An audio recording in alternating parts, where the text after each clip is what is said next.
John, this was a massive intelligence failure. Who bears responsibility for that?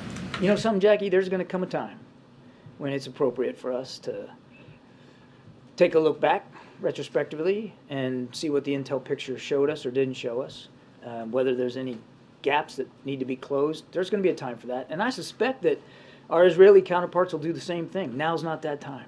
It's just not that time. Can you speak to the reports that Israel was warned by Egypt? I can't.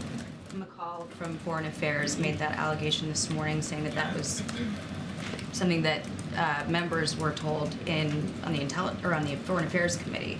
So, has that been discussed at all, or is that something you're looking into? I can't speak to specific intelligence matters. Again, there will be a time to look back at this, as we always do, and we will. Right now, we're sharpening the intelligence gathering and cooperation and sharing with Israel, as we should, since they're involved in active operations, and we're making sure that they get the tools they need. Can you define what the direct link is when you guys talk about Iran not being involved, no direct link? What do you consider to be a direct link? So what I'm referring to there is any evidence that we have that they were knowledgeable of and aware of these particular attacks.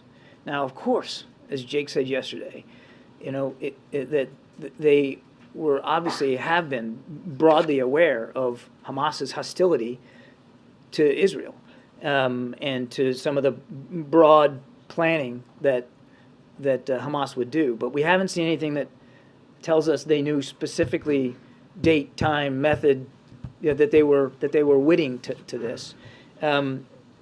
We haven't seen anything that tells us they specifically cut checks to support this set of attacks, or that they were involved in the training, and obviously this required quite a bit of training by these terrorists, or that they were involved in any directing of the operation. So again, I'll get to your. I promise I don't want you. I'm not trying to monopolize the time here, but it's not a, we're not one and done here either. We're going to continue to look at the intelligence stream and see if it leads us to a different conclusion. All I can do is be honest with you about the conclusions we're coming to today, and we just haven't seen that. So you kind of answered my follow-up, which is, good. Is it the position of the administration that at this stage Iran was not involved? I guess my question is, how can we know that this was in the planning for over a year and within a few short days say that Iran was not behind it?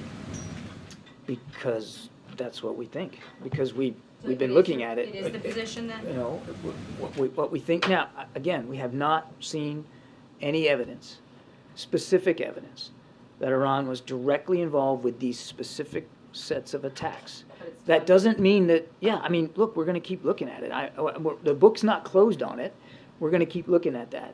But that's just where we are right now. All right, we're going to move on. Go ahead, Anita. I'm sorry to yammer on the